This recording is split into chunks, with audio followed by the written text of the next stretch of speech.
Good morning students. I am Anu Yadav, your GK teacher of 3rd class from MLP International School, Rajpura. Students, today we discuss our chapter number 14, countries and capitals.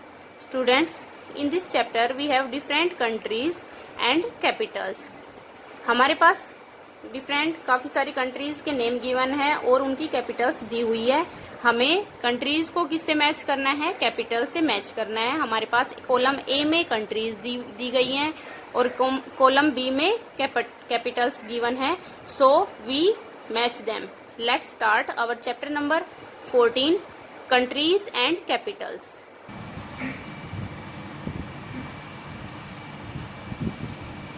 Given below are the name of some countries and their capitals. Students, आप देख सकते हैं हमारे पास column A और column B given है। Match the column A to column B.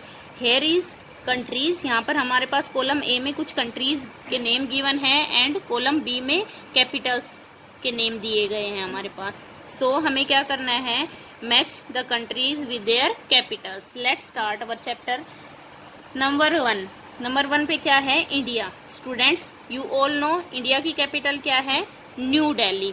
NEW, new DELHI, Delhi.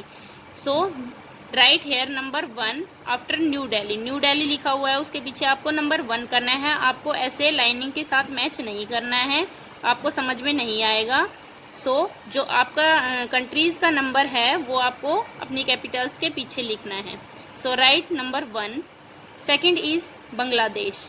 Bangladesh की capital क्या है students? Dhaka. DHAKA, Dhaka. Bangladesh, Dhaka is the capital of Bangladesh. Bangladesh की कैपिटल क्या है? Dhaka. So write number 2 after Dhaka. Third one is Pakistan. Pakistan की capital students, you all know Pakistan की capital क्या है? इस्लामाबाद। हमारे पास क्या है पाकिस्तान की capital? Islamabad. ISLAMABAD, Islamabad. So write here number 3 after Islamabad. Islamabad के बाद आपको 3 नंबर लिखना है। Fourth one is Sri Lanka. Sri Lanka की कैपिटल क्या है स्टूडेंट्स? कोलंबो। COLOMBO, कोलंबो। श्रीलंका की कैपिटल क्या है? Colombo. Colombo is the capital of Sri Lanka. So write number 4, क्योंकि हमारा श्रीलंका 4th नंबर पे है। So write number 4 after Colombo. Fifth one is China. China, what is the capital of China? Beijing. BEIJING, Beijing. So write number 5 after Beijing. Beijing is the capital of Sri Lanka, sorry China. Beijing is the capital of China. So write number 5। 6th पे है हमारे पास Japan. Japan की capital क्या है? Tokyo. Tokyo जो हमारे पास है वो जापान की कैपिटल है। So write number 6, Tokyo is the capital of Japan. Number 7 Russia. Russia की कैपिटल क्या है? मॉस्को। रशिया की कैपिटल क्या है students? Moscow. Moscow is the capital of Russia. So write number 7 after Moscow, MOSCOW, Moscow. Write number 7 after Moscow. Students, हमारे पास हमारे chapter में 15 जो है कंट्रीज गिवन है। सो स्टूडेंट्स, आज हम इसकी हाफ ही करेंगे, 7 करेंगे एंड जो हमारी रिमेनिंग्स है वो हम नेक्स्ट डे करेंगे। सो स्टूडेंट्स, आज हमने 7 ही कंप्लीट की है। Now we done some board work. Let's start. Students, write your date, your chapter 14 and then heading countries and capitals. आपको इस साइड नंबर A लिखना है, column A, and other side is column B. So number 1 is India. India's capital is new Delhi. NEWDELHI, new Delhi. India के सामने आपको क्या लिखना है? न्यू दिल्ली नंबर 1st पे। Second is Bangladesh. BANGLADESH, Bangladesh. The capital of Bangladesh is Dhaka. DHAKA, Dhaka.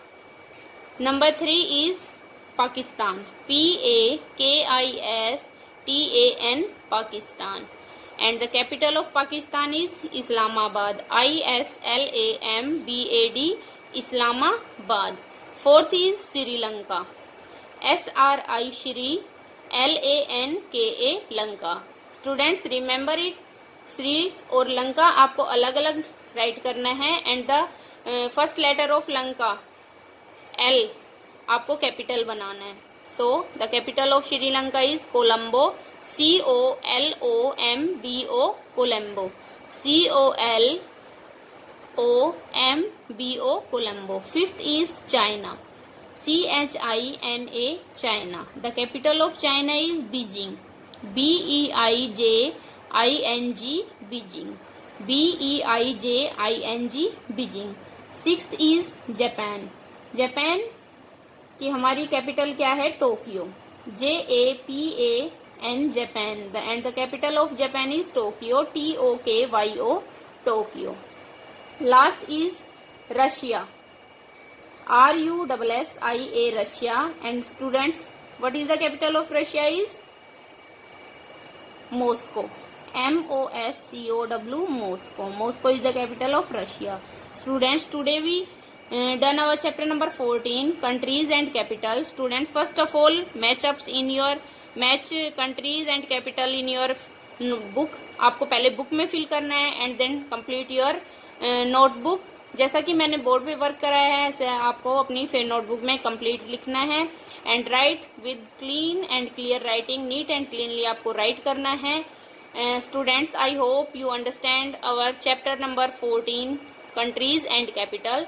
Students, you also learn the capital of countries. Thank you, students. Good morning, students. Today I will start your SST class online, dear students, for class 3rd. Today's our topic is chapter number 3rd. हमारा जो chapter number 3rd है continents and oceans, उस chapter को हम read कर रहे हैं. Continents and oceans हमारी जो प्रीवियस क्लास है उसके अंदर हमने आपको वर्ल्ड के मैप में कॉन्टिनेंट और ओशियंस को फिल करना बताया था. आज हम इस चैप्टर को रीड करते हैं. So let's start. Dear students, हमारा जो चैप्टर कॉन्टिनेंट ओशियन है उसके अंदर हमने प्रीवियस क्लास में आपको ये बताया था कि लगभग 71% हमारा जो अर्थ सरफेस है वो वाटर से कवर है और बचा हुआ 29 जो % अर्थ सरफेस है वो किससे कवर है? लैंड से कवर है. बड़े बड़े जो लैंड मासेज हैं वो क्या कहलाते हैं? कॉन्टिनेंट्स कहलाते हैं. हमारे पास 7 कॉन्टिनेंट्स हैं. Africa, Asia, Africa, north America, south America, Europe, Australia and Antarctica. Asia सबसे बड़ा कॉन्टिनेंट्स है और हर कॉन्टिनेंट के अंदर बहुत सारी कंट्रीज होती हैं. इंडिया एशिया का पार्ट है. ऑस्ट्रेलिया सबसे छोटा कॉन्टिनेंट है. ये बात हम आपको बता चुके हैं. आज हम इसकी लैंडफॉर्म्स रीड करते हैं और इस मैप को भी हमने उस प्रीवियस क्लास में फिल किया था. अब हम लैंडफॉर्म्स करते हैं. There are various landforms on the earth. हमारी जो अर्थ है उसके ऊपर बहुत सारी विभिन्न प्रकार के लैंडफॉर्म्स हैं. These are mountains, hills, valleys, plateaus, plains and deserts. वो किस रूप में हो सकती हैं? पर्वत के रूप में. हिल्स मतलब पहाड़ियाँ, वैलीज मतलब घाटियाँ, प्लेट्यू मीन्स पठार, प्लेन मीन मैदान, डेजर्ट्स मीन्स मरुस्थल. तो किसी भी रूप में हो सकती हैं. ये हमारी जो लैंडफॉर्म्स हैं वो. Let us know more about these landforms. अब इन लैंडफॉर्म्स के बारे में हम और अधिक जानकारी प्राप्त करते हैं. फर्स्ट हमारी लैंडफॉर्म क्या है? माउंटेन्स, या फिर हिल्स भी हो सकते हैं या फिर वैलीज भी हो सकती है. माउंटेन बहुत ऊंची होती हैं, हिल्स माउंटेन से थोड़ी छोटी होती हैं और वैलीज जो है वो घाटियाँ होती हैं जो दो माउंटेन के बीच के अंदर लो लिविंग जो एरिया होता है दो माउंटेन्स के बीच में वो क्या कहलाता है? वैलीज कहलाता है. अब हम इसको रीड करते हैं.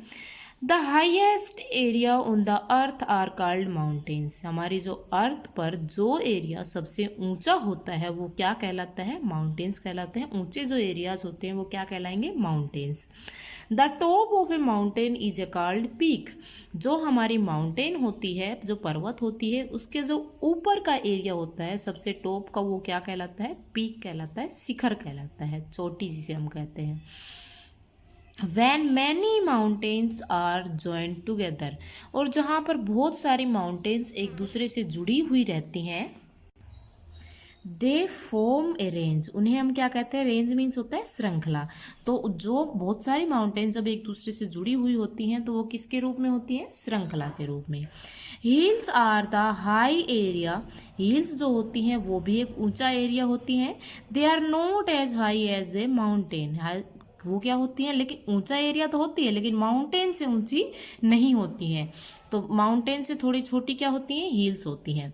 A valley is a low land between two hills और टू माउंटेन्स। वैलीज जो होती हैं, घाटियाँ जो होती हैं, वो एक लो लैंड होती है दो माउंटेन्स के बीच में या दो हिल्स के बीच का जो एरिया होता है वो क्या कहलाता है, वैली कहलाता है, घाटी कहलाता है।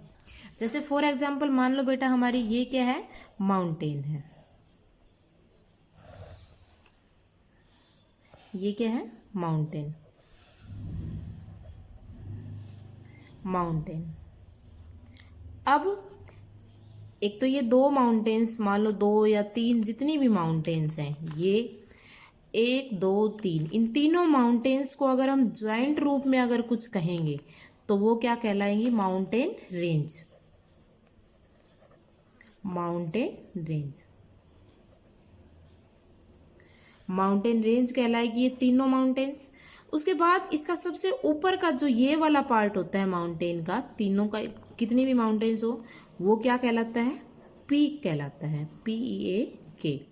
पीक मीन्स होता है शिखर। उसके बाद ये जो पीक सबसे ऊंची चोटी हो गई। अब ये माउंटेन से अगर छोटी कोई माउंटेन है ये वाली, तो ये क्या कहलाएगी, हिल्स, HILL, हिल कहलाएगी, ये हिल्स है हमारी। उसके बाद ये जो हिल्स हैं या फिर माउंटेन्स हैं, इनके बीच में जो ये एरिया होता है हमारा, ये वाला जो ये लो लिविंग एरिया होता है, ये रीजन, ये क्या कहलाता है, वैलीज, VALLEY। वैलीज मीन्स होता है घाटियाँ। तो मैंने आपको ये जो हेडिंग है इसके अंदर यही बातें बताई। सबसे पहले माउंटेन, ऊंचा उठा हुआ एरिया क्या कहलाता है, माउंटेन कहलाता है। लेकिन जब 2-3 माउंटेन्स एक साथ होती हैं तो वो क्या कहलाएगा, माउंटेन रेंज कहलाएगा। और माउंटेन्स के सबसे ऊपर का जो पार्ट होता है वो क्या कहलाता है, पीक कहलाता है। माउंटेन से थोड़ी छोटी जो ऊंचा उठा हुआ एरिया होता है वो क्या होता है, हिल्स होता है। लेकिन हिल्स और माउंटेन्स दोनों के बीच में जो लो लिविंग एरिया होता है, जो घाटी होती है, वो क्या कहलाती है, वैली कहलाती है, घाटी कहलाती है। नेक्स्ट है, डू यू नो, क्या आप ये जानते हैं, the oldest continent culturally is Australia. Culturally जो हमारा ऑस्ट्रेलिया है वो सबसे पुराना कॉन्टिनेंट है। उसके बाद है प्लेन्स एंड प्लेट्यूज। प्लेन्स क्या होते हैं, area of flat land are called plains. जो फ्लैट लैंड का एरिया होता है वो क्या कहलाता है, प्लेन्स कहलाता है, मैदान कहलाता है। Plains in many area are important for agriculture like a great northern plain in India. Plains जो होता है वो बहुत सारे एरिया में बहुत इंपॉर्टेंट एरिया होता है, किसके लिए, एग्रीकल्चर के लिए, कृषि के लिए। जैसे हमारा इंडिया के अंदर है ग्रेट नॉर्थर्न प्लेन, जो है वो क्या है, सबसे इम्पोर्टेंट एरिया है। Another type of plains is found along the coast. और अलग अलग प्रकार के और जो प्लेन्स हैं वो कहाँ पर पाए जाते हैं, कोस्ट पर, तट के पास, जो समुद्र किनारे का जो एरिया होता है वहाँ पर प्लेन्स पाया जाता है। It is called a coastal plain, उसको हम क्या कहते हैं, कोस्टल प्लेन। और इंडिया के अंदर वेस्टर्न साइड में वेस्टर्न कोस्टल प्लेन है और ईस्टर्न साइड में ईस्टर्न कोस्टल प्लेन है। इट इज जनरली सैंडी, वो जनरली कैसा होता है, मिट्टी का होता है, सैंडी होता है, वहाँ पर मिट्टी बहुत अधिक होती है। Plateaus are area of high which are flat on the top. Plateaus जो होते हैं वो हाई होते हैं, ऊंचे एरिया होते हैं, लेकिन उनका टॉप कैसा होता है, फ्लैट होता है। प्लेट्यूज को बेटा हम एग्जाम्पल के रूप में ऐसे देख सकते हैं, जैसे हमारी टेबल होती है वो ज़मीन से ऊंची उठी हुई होती है लेकिन उसका जो टॉप होता है वो फ्लैट होता है। फॉर एग्जाम्पल बेटा मान लो कि ये जो एरिया है ये क्या है, हमारा प्लेन, प्लेन्स हो गया क्योंकि ये प्लेन एरिया है। लेकिन अब प्लेन एरिया से ऊपर उठा हुआ एरिया, लेकिन ऊपर से प्लेन, जिसका टॉप फ्लैट हो, वो क्या कहलाएगा, प्लेट्यू। प्लेट्यू मीन्स क्या होता है, पठार। जो एरिया हमारे प्लेन एरिया से ऊपर उठा हुआ होता है लेकिन ऊपर से फ्लैट होता है वो क्या कहलाता है, पठार कहलाता है, प्लेट्यू, प्लेट्यू कहलाता है। So dear students, thank you. I hope you understand in these land forms.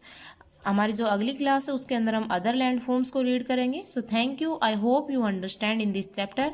You also read this chapter 2 times. Thank you. Hello students of 3rd class. A very good morning to all of you. Students, I am Simran ma'am, your English teacher. In previous class, we have done our word meanings and it exercise of 5th chapter. Our chapter name, The Tale of Zero. And students, now in this class, we will start our grammar topic. Our topic is forms of verbs. Verbs की forms हैं.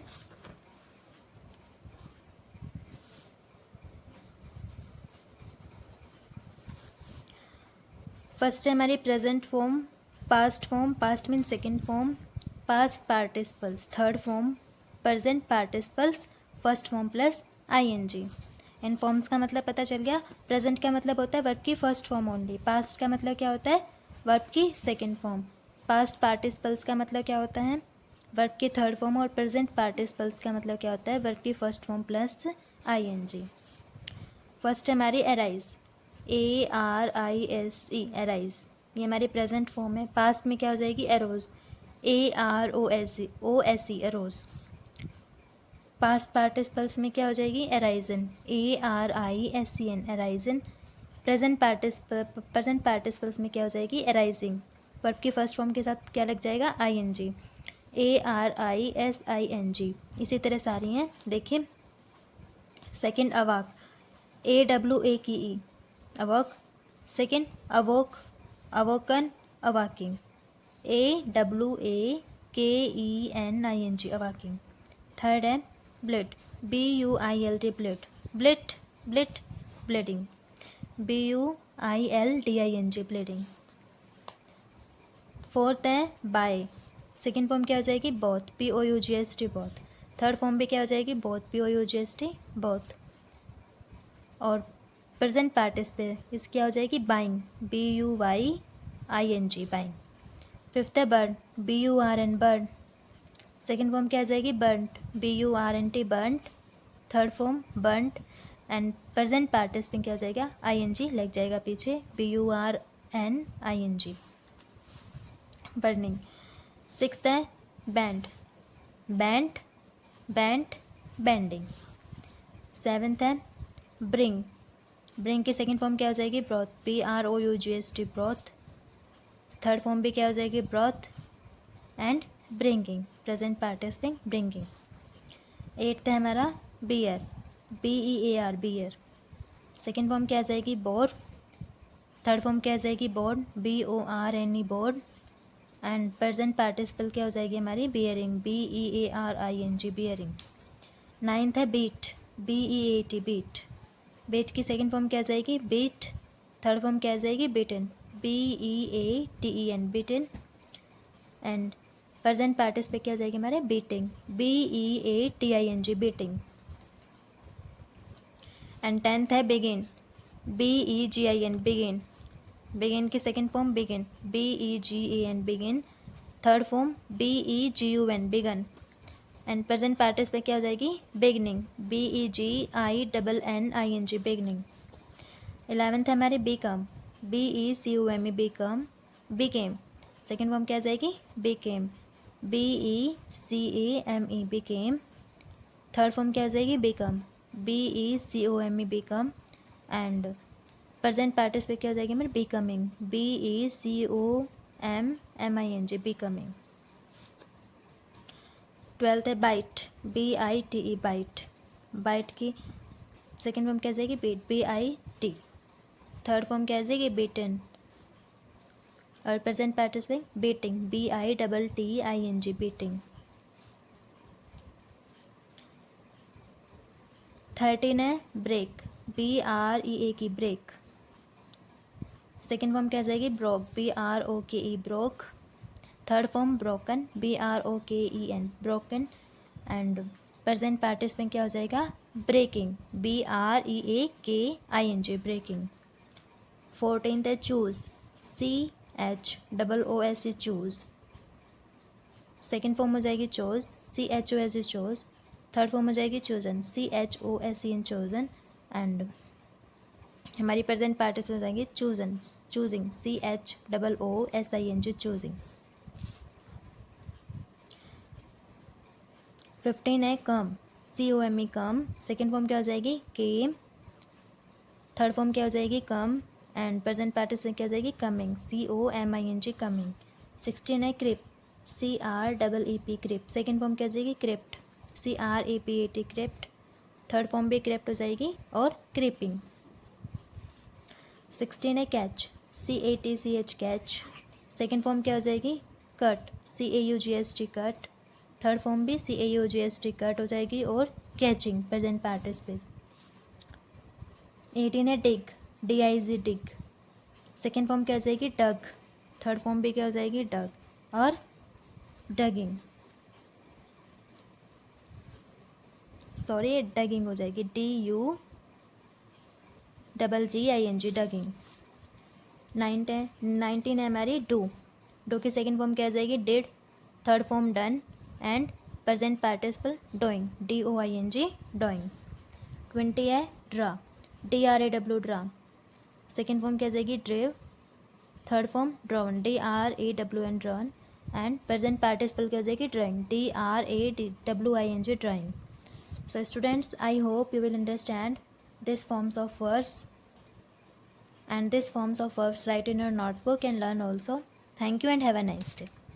Good morning students, मैं Mukesh madam आपकी हिंदी अध्यापिका MLP international school Rajpura से। बच्चों, आज मैं शुरू कराने जा रही हूँ कक्षा तीसरी का पाठ 7 सर्वनाम।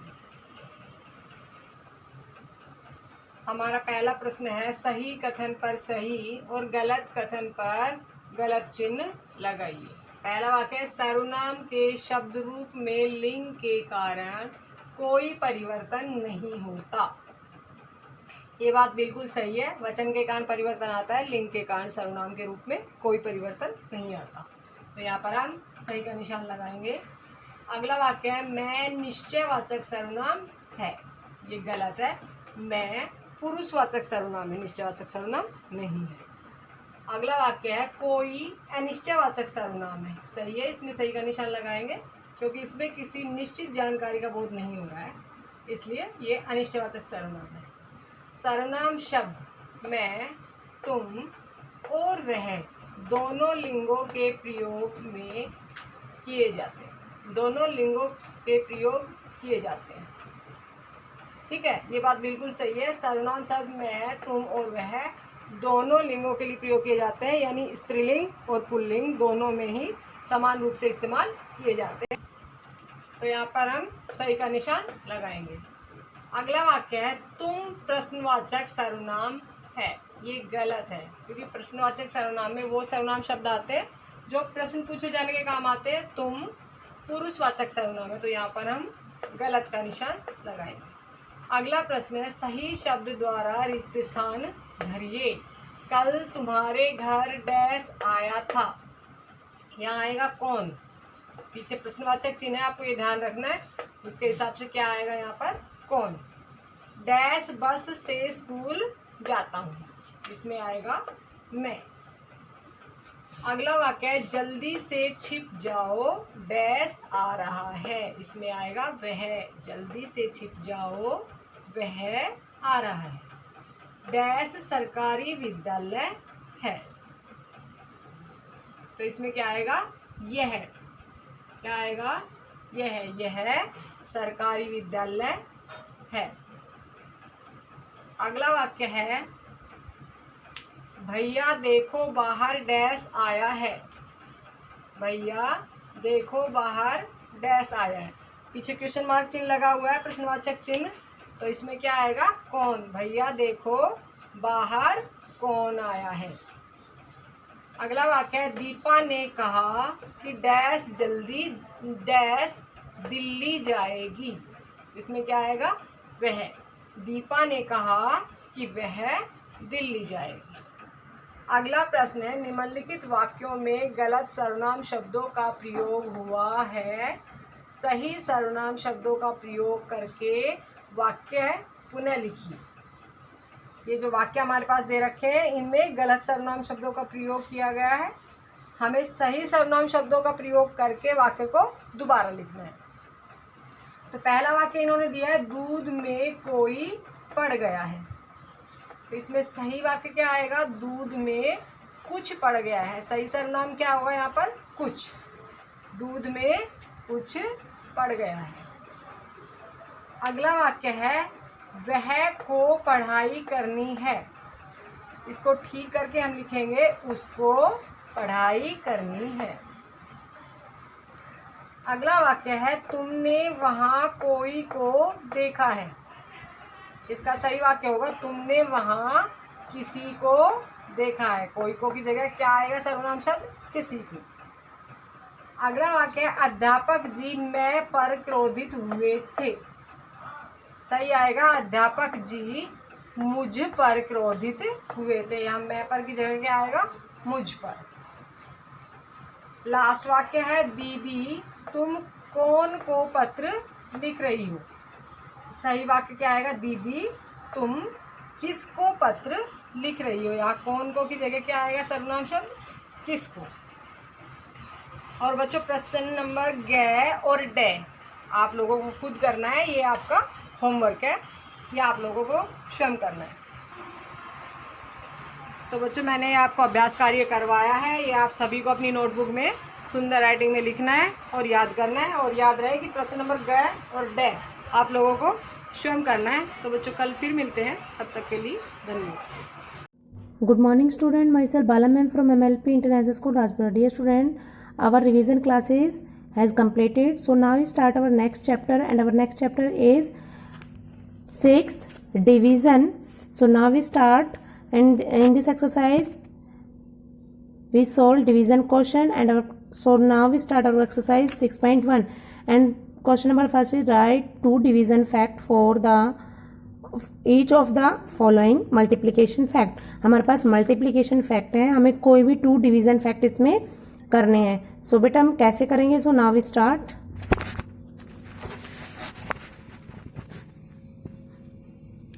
4 multiply by 2 is equal to 8। बेटा बहुत ही इजी है कि हमें डिवीजन फैक्ट कैसे करने हैं। तो बेटा देखिए जो हमारे पास 4 इंटू 2 इज इक्वल टू 8 है, तो हमें इस 8 को ही एक बार तो 4 से डिवाइड कर देंगे। पहला फैक्ट तो हमारे पास ये है, आंसर आएगा हमारे पास 2। और फिर हम जो दूसरा फैक्ट हमारे पास होगा, हम इस 8 को 2 से डिवाइड कर देंगे और हमारा आंसर आ जाएगा 4। तो बहुत ही सिंपल क्वेश्चन है बेटा, आप ऐसे इनको डिवाइड करके दिखा सकते हैं। Now we do our H part and D part and 4 multiply by 7 is equal to 28। अब हमें इसका डिवीजन फैक्ट बनाना है, तो हम सबसे पहले 28 को हम 4 से डिवाइड करेंगे तो क्या आंसर आएगा 7। एंड 28 को जब हम 7 से डिवाइड करेंगे तो हमारा आंसर आएगा 4। ये हमारे डिवीजन फैक्ट है। Now we do our question number G and 9 multiply by 7 is equal to 63।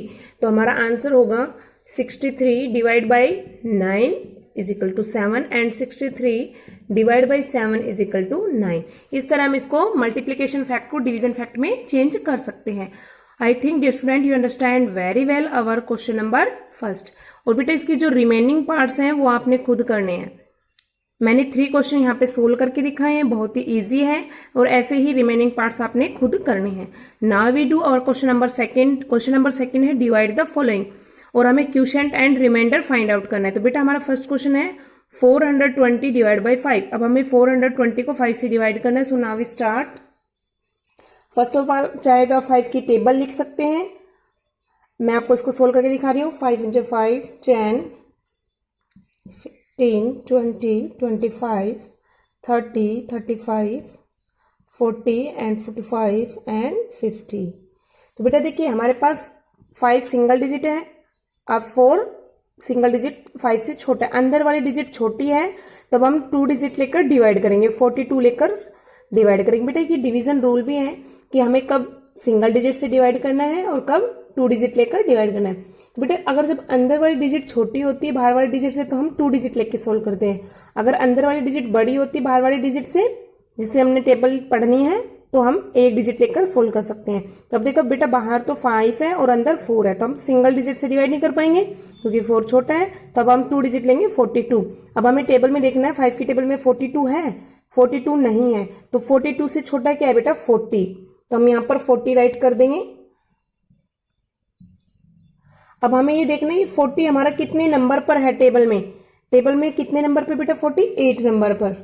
अब हम इसमें कर देंगे माइनस कर देंगे 2 एंड 0, ऊपर से नेक्स्ट नंबर हमारा 0 है, तो अब देखिए बेटा हमारे पास 20 है। अब हमें चेक करना है, ऊपर से जब नंबर हम उतारते हैं तो हम टेबल में देखते हैं, तो टेबल में हमारे पास 20 है तो हम 20 राइट कर देंगे। 20 कितने नंबर पर है? 4।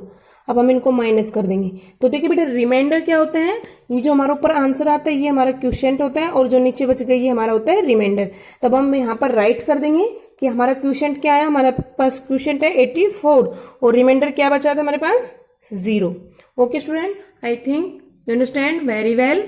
डिवीजन, कि हमें डिवीजन करने के लिए सबसे पहले डिजिट देखनी है कि हम सिंगल डिजिट लेके करेंगे या 2 डिजिट लेके करेंगे, ये हमें चेक करना है। और ये हम चेक करेंगे अंदर वाले डिजिट से। अगर अंदर वाली डिजिट आपकी छोटी है तो हम 2 डिजिट लेके सोल्व करेंगे, अगर अंदर वाली डिजिट बड़ी है स्टार्टिंग की बाहर वाली डिजिट से तो हम इसको सिंगल डिजिट से करेंगे। So now we do our question number K and our question number K is 872 को हमें 6 से डिवाइड करना है, क्वोशिएंट एंड रिमाइंडर हमें फाइंड आउट करना है। क्वेश्चन है 872 को हमें 6 से डिवाइड करना है। सबसे पहले हमने टेबल लिख ली है, तो अब हम टेबल में देखेंगे। देखो पहले से हम चेक करते हैं बाहर डिजिट क्या हमारी 6 और अंदर डिजिट क्या है 8। तो बेटा अंदर वाली डिजिट बड़ी है तो अब हम सिंगल डिजिट लेके इसको डिवाइड करेंगे। तो देखिए 6 के टेबल में 8 नहीं आता, तो हम अब नहीं आता तो 8 से छोटा देखेंगे, टेबल में क्या है 6, तो हम 6 यहाँ राइट कर देंगे। 6 कितने नंबर पर है? 1 नंबर पर। अब हम माइनस कर देंगे 2, ऊपर से उतारा हमने 7। अब हमने ऊपर से नंबर उतारा तो अब हम टेबल चेक करेंगे, टेबल में 27 है? 27 नहीं है। 27 से छोटा टेबल में क्या है? 24। तो अब हम यहाँ पर 24 राइट कर देंगे। 24 कितने नंबर पर है? 1 2 3 4। आप ऐसे काउंट करके लिख सकते हैं 4 नंबर पर। अब हम माइनस कर देंगे, 7 में से 4 माइनस किया 3, 2 में से 2 माइनस किया 0। अभी नेक्स्ट हमारा नंबर बचा हुआ है तो अब हम उस 2 को भी उतार लेंगे, तो हमारा बन गया 32। अब देखिए 6 की टेबल में 32 है, 6 की टेबल में 32 नहीं है, तो 32 से छोटा क्या है? 30। तो अब हम यहाँ पे लिख देंगे 30 और 30 कितने नंबर पर है? 5 नंबर पर। अब हम इनको माइनस कर देंगे 0। तो बेटा देखो जब हमने 6 से डिवाइड किया तो हमारा क्वोशिएंट आ गया 145 और रिमाइंडर हमारा आ गया 2। तो अब हम यहाँ पर लिख देंगे क्वोशिएंट हमारा 145 और रिमाइंडर हमारे पास है 2। ठीक है। सो स्टूडेंट आपने जो रिमेनिंग पार्ट्स हैं क्वेश्चन नंबर 2 के वो भी आपने खुद करने हैं और फर्स्ट के भी रिमेनिंग पार्ट आपने खुद करने हैं, ये आपका होमवर्क है। I think you understand very well our question number 1 and 2। Thank you and have a nice day. Hello, good morning students. I Rasmi ma'am, your science teacher from MLP International School Rajpura. Welcome back to our YouTube channel. Now we will start our science classes with the class 3rd. Okay, and today we will do question answer of chapter 8 houses and clothes. And first question is, what is the difference between a पक्का and A kutcha house? Give examples. आपको क्या बताना है? Difference बताना है किसके बीच में, पक्का और कच्चा हाउसेस के बीच में डिफरेंस क्या होता है और एग्जाम्पल बताना है। आंसर क्या है? पक्का हाउस मेड अप ऑफ, किससे बना होता है? Wood, bricks, cement and iron rods. ये किस किस चीज़ों से बना होता है? वुड से, ब्रिक्स ईंटों से, सीमेंट और आयरन रोड्स होती हैं उनसे बना हुआ होता है पक्का हाउस। फॉर एग्जाम्पल कौन सा होता है पक्का हाउस? फ्लैट्स और बंगलो जो भी होते हैं ये कौन से हाउस हैं? पक्का हाउसेज हैं। Okay, next is kutcha house made up of wood, mud, straw and dry leaves. सूखी पत्तियों से बना होता है, लकड़ी से, मड, स्ट्रो, इन सभी से जो बना होता है वो कैसा हाउस होता है स्टूडेंट्स? कच्चा हाउस। फॉर एग्जाम्पल हट, जैसे एग्जाम्पल के लिए हट। So this is the difference between pakka and kacha house. Okay students, now our second question is, why are tents are caravans known as temporary houses? जो tents होते हैं उनको कैरावंस क्यों कहते हैं? जो कैरावंस कहते हैं और ये टेम्परेरी हाउस के रूप में क्यों जाने जाते हैं? और answer is because they can be easily move from one place to another, क्योंकि ये एक प्लेस से दूसरे प्लेस पे आसानी से मूव कर जाते हैं। So tents are known as temporary houses, इसलिए इनको क्या कहते हैं स्टूडेंट? टेम्परेरी हाउसेज कहते हैं। So students, today we will do 2 questions of this chapter. You will write in your fair notebook of science and learn also. Okay, friends, we will do exercise of chapter 8 on page number 65. Okay, so let's we start. First is name the following. आपको name बताने हैं. First question, strong permanent house dash. Strong permanent जो house होता है उसको क्या कहते हैं? Pucca house. PUCCA. Next is a hut is an example of such a house. जो हट होती है वो किसका एग्जाम्पल, किस टाइप का हाउस होता है? तो कैसा होता है वो? Kutcha house. KUTCHAHOUSE, kutcha house. Next is C. 4 materials commonly use to make a kutcha house. आपको 4 मटेरियल बताने हैं जो कच्चा हाउस बनाने के लिए जिनका यूज़ किया जाता है. तो कच्चा हाउस किस किस से मिलके बना होता है? वुड से, लकड़ी से. Next is mud. Okay, MUD mud. Next is straw, STRAW straw. Next is dry leave, सूखी पत्तियों से, DRY dry, LEAVES leaves. Next question, a temporary house that can be folded, packed and carried from place to place. एक temporary घर, अस्थाई house जो होता है, अस्थाई घर जो होता है जिसको हम फोल्ड कर सकते हैं, पैक करके कहीं पे भी लेके जा सकते हैं एक जगह से दूसरे जगह, तो वो क्या होता है? Tent. TENT. Next is a temporary house that moves on wheels. एक टेम्परेरी हाउस जो कैसे मूव करता है? व्हील्स पे, पहियों पे घूमता है. तो कौन सा है वो? Caravan. CARAVAN, caravan. Next is two natural fibres. 2 natural fibres बताने आपको. कौन कौन से हैं? Cotton and wool. COTTON, cotton. And next is wool, WOOL. Next question, 2 artificial fibre. 2 artificial fibre जो बनाए जाते हैं, मेड किए जाते हैं, कौन से? Nylon and polyester. NYLON, nylon. And next is polyester, POLYESTER, polyester. Next question is cross the odd one. जो ओड है उस पर आपको क्या करना है? क्रॉस करना है. तो आप देखो यहाँ पे शर्ट है, वुलन है और फिर ये फ्रॉक है. तो ये दोनों तो क्या है? सेम है. बट वुलन जो होता है वो क्या होता है? डिफरेंट है. तो यहाँ पे क्या करना है आपको? क्रॉस लगाना है. नेक्स्ट क्वेश्चन, इसमें कॉटन है, ठीक है, और यहाँ पे वूल निकाल रहे हैं सिर्फ से, और ये क्या है? थ्रीड है. तो इसमें से डिफरेंट क्या हुआ? ये दोनों तो सेम ही हैं. कॉटन, ठीक है, कॉटन हमें कहाँ से मिलता है? प्लांट्स से.